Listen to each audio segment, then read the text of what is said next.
नमस्कार, हिमाचल न्यूज में आपका बहुत बहुत स्वागत है। चलिए शुरू करते हैं आज की 10 फटाफट बड़ी खबरों से। जल जीवन मिशन के तहत हिमाचल को मिलेंगे 4,301 करोड़। भाजपा ने शुरू किया वॉल राइटिंग अभियान।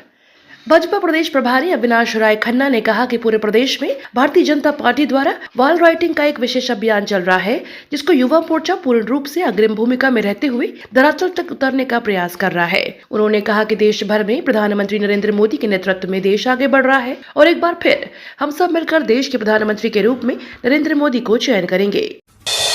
शिमला की सड़कें होंगी चकाचक, निगम को मिले 3 करोड़। राजधानी शिमला में 3 करोड़ की लागत से शहर की सड़कें चौड़ी होंगी। इनमें टॉरिंग का काम भी किया जाना है। सतलुज जल प्रबंधन निगम लिमिटेड ने शहर के छोटा शिमला से लेकर मल्याणा तक की सड़कों को चौड़ा करने के लिए 3 करोड़ रुपए का बजट मंजूर किया है। इसके साथ ही इस सड़क को धोबी घाट से आगे भी चौड़ा करने के लिए 1.5 करोड़ अतिरिक्त मंजूर किए गए हैं। अयोध्या को 6 बसें चलाएगा एचआरटीसी। सरकारी बसों में कैशलेस टिकट सुविधा होगी। हिमाचल प्रदेश से भगवान राम की जन्मभूमि अयोध्या के लिए सरकारी उपक्रम एचआरटीसी बस सेवा शुरू करने जा रहा है। शिमला में संपन्न निदेशक मंडल की मीटिंग में प्रथम चरण में 6 बसें चलाने को मंजूरी प्रदान की गई। इसकी जानकारी देते हुए डिप्टी सीएम मुकेश अग्निहोत्री ने कहा कि दर्शन सेवा के तहत अयोध्या को बस सेवा शुरू की जाएगी। सरकारी संपत्तियों पर इश्तेहार लगाने वालों की खैर नहीं। हरौली विधानसभा क्षेत्र के दुलेहड़ में सरकार गांव के द्वार कार्यक्रम के दौरान सरकारी संपत्तियों पर निजी विज्ञापन बोर्ड व फ्लैक्स लगाने का विषय उठा तो उप मुख्यमंत्री मुकेश अग्निहोत्री एकदम से हरकत में आए। उन्होंने कहा कि सरकारी संपत्ति पर विज्ञापन के बोर्ड लगाए जाते हैं तो उन्हें जब्त किया जाए। उसके बाद भी विज्ञापन बोर्ड लगाने वाले नहीं मानते हैं तो उनके खिलाफ नियमानुसार कार्रवाई की जाए। 4 वर्षों में होगी 1932 बसों की खरीद। उप मुख्यमंत्री मुकेश अग्निहोत्री की अध्यक्षता में हुई इस बैठक में कई बड़े फैसले लिए गए हैं। बीओडी में फैसला लिया गया है कि एचआरटीसी में यूपीआई, क्यूआर कोड सहित क्रेडिट, डेबिट के माध्यम से जल्द कैशलेस टिकट सिस्टम की शुरुआत की जाएगी। कैशलेस टिकटिंग सुविधा देने वाला हिमाचल देश का पहला राज्य होगा।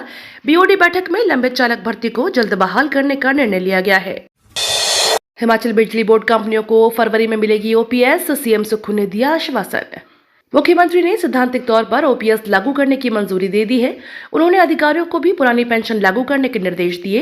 वहीं बिजली बोर्ड इंजीनियर व कर्मचारी ज्वाइंट एक्शन कमेटी के सह संयोजक हीरालाल वर्मा ने कहा कि उन्हें उम्मीद है कि बोर्ड के 6,600 कर्मचारियों को फरवरी से पुरानी पेंशन मिलना शुरू हो जाएगी। बिना कीटनाशकों के बिना भी तैयार होंगी फल सब्जियां। बागवानी और वानिकी विश्वविद्यालय नौणी की वैज्ञानिक डॉक्टर मोनिका समेत 4 सदस्यीय वैज्ञानिकों की टीम ने इसका एक बेहतरीन विकल्प तैयार किया है। टीम में नैनो यूरिया के तहत रसायनों को नैनो फंगिसाइड तैयार किया गया है। 6 साल तक चले इस शोध में पाया गया कि यह जहरीले रसायनों के मुकाबले मात्र 15 से 20% तक उपयोग होगा और फसलों व पौधों में लगने वाली बीमारियों पर अधिक असरदार होगा। हिमाचल के सरकारी स्कूलों में शिक्षकों के लिए ड्रेस कोड लागू करने की तैयारी। हिमाचल प्रदेश के सरकारी स्कूलों के शिक्षकों के लिए ड्रेस कोड लागू करने की तैयारी शुरू हो गई है। शिक्षा सचिव राकेश कंवर ने प्रदेश के शिक्षकों के लिए स्वैच्छिक ड्रेस कोड लागू करने के लिए उच्च शिक्षा निदेशक डॉक्टर अमरजीत कुमार शर्मा से प्रस्ताव मांगा है। कई स्कूलों के प्रिंसिपलों ने शिक्षकों के आग्रह पर ड्रेस कोड को शुरू करने के लिए निदेशालय से मंजूरी मांगी है। हिमाचल में बद्दी की हवा देश में सबसे खराब। हिमाचल के इंडस्ट्रियल एरिया बद्दी का एयर क्वालिटी इंडेक्स भारत के प्रमुख शहरों में सबसे खराब हो गया है। बद्दी का AQI 376 माइक्रोग्राम के स्तर को टच कर गया है, जबकि दिल्ली का AQI 368 और नोएडा का 268 रहा।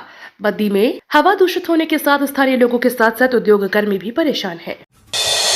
हिमाचल में सूखे की मार, नदियों में घटा जलस्तर। सूखे की मार झेल रहे हिमाचल प्रदेश में बिजली उत्पादन 85% तक घट गया है। बीते लंबे समय से बारिश और बर्फबारी नहीं होने से नदियों में घटे जलस्तर के कारण बिजली परियोजनाओं में उत्पादन मात्र 15% तक हो रहा है। इसी सीजन के दौरान आमतौर पर प्रदेश के बिजली उत्पादन 40% तक होता रहा है। ये तो थी आज की 10 बड़ी खबरें।